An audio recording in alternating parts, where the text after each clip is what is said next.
क्या तुम सोच सकते हो वो दुनिया कैसी होगी जहां 360 बुत काबा के अंदर रखे हों, जहां बेटियां जिंदा दफन की जाती हों, जहां शराब, जिना, कुमार और जुल्म रोज की जिंदगी का हिस्सा बन चुके हों, और सबसे गहरी बात, जहां हिदायत 600 साल से बंद हो। बेटी पैदा हुई हैं। इस दौर में इसे कैसे बचाऊं मैं? ये वो दुनिया थी जिसमें अल्लाह ने अपना रहमतुल लिल आलमीन सल्लल्लाहु अलैहि वसल्लम भेजना था। अरब एक ऐसी जमीन थी जहां नूर का नामो निशान न था। कुरान कहता है वो बुराइयों के काम करते थे जो जाहिलियत के थे। इल्म का अंधेरा, अकीदे का अंधेरा और अखलाक का अंधेरा सब कुछ इंसान को गिरा चुका था। लेकिन इस अंधेरे की गहराई अभी बाकी थी। ये लोग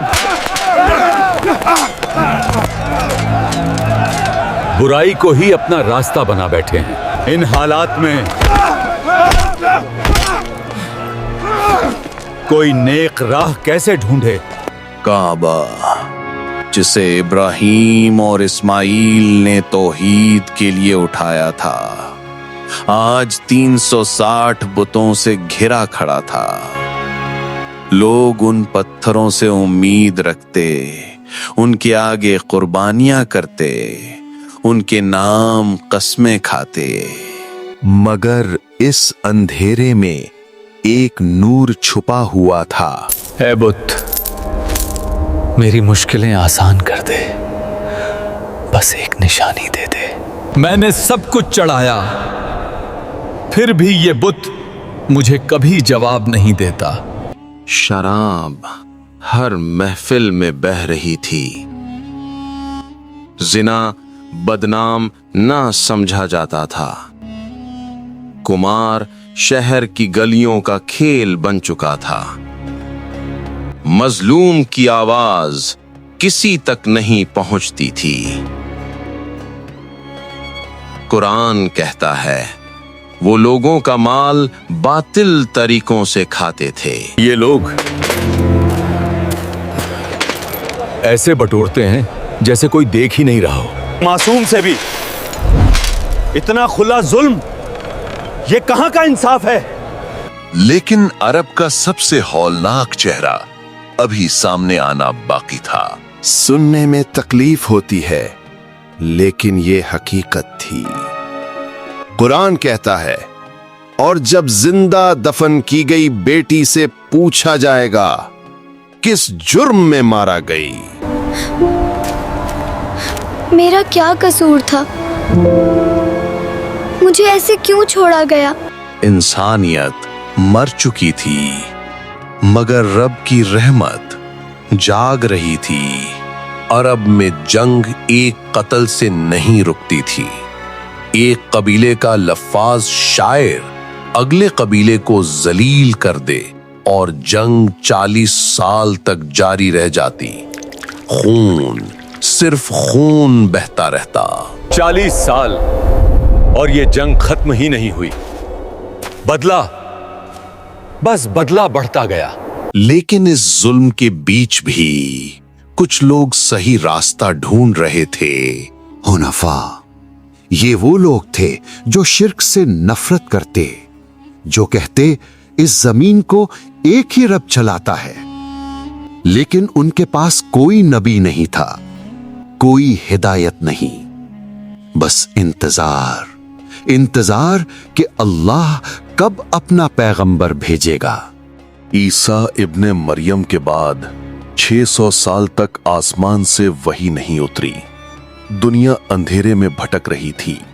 इंसान परेशान, रूह बेचैन, दिल खाली। मेरी रूह चैन क्यों नहीं पाती? इस शहर में रोशनी क्यों नहीं बची? लेकिन फिर अजीब वाकयात होने लगे। पुरानी किताबों में एक नबी का जिक्र मिलता था, अहमद नाम का नबी। قرآن کہتا ہے عیسیٰ نے بشارت دی ایک رسول کی جن کا نام احمد ہوگا۔ لوگ کہتے وہ وقت قریب آ چکا ہے۔ قرآن کہتا ہے عیسیٰ نے بشارت دی ایک رسول کی جن کا نام احمد ہوگا۔ میں تمہیں بشارت دیتا ہوں کہ ایک نبی آئیں گے جو آخری نبی ہوں گے اور ان کا نام احمد ہوگا۔ پرانی کتابوں میں ایک نبی کا ذکر ملتا تھا، احمد نام کا نبی۔ صحیح حدیث میں آتا ہے لوگ کعبہ کا طواف ننگی حالت میں کرتے۔ عقیدے کا زوال اپنی انتہا کو پہنچ چکا تھا۔ اس دور میں لوگ اپنے ہی راستوں سے بھٹک چکے تھے۔ جس رات رحمت للعالمین پاک صلی اللہ علیہ وسلم پیدا ہونے والے تھے، پرشیا کا محل ہلا، آتش کدا کی آگ بجھ گئی اور آسمان پر ایک نور چمکا۔ دنیا کو خبر نہیں تھی کہ سب کچھ بدلنے والا ہے۔ ربیع الاول کی صبح آمنہ کے گھر ایک بچہ پیدا ہوتا ہے۔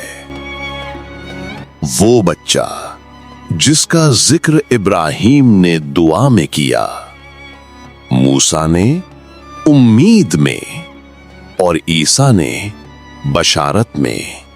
محمد صلی اللہ علیہ وسلم جوانی میں ہی صادق و امین مشہور ہو گئے۔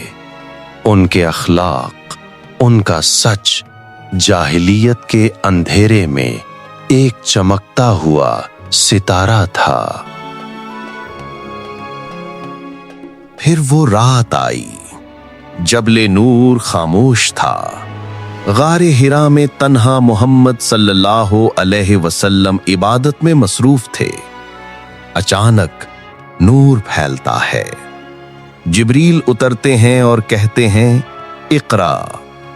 اس ایک لفظ نے پوری دنیا کا راستہ بدل دیا۔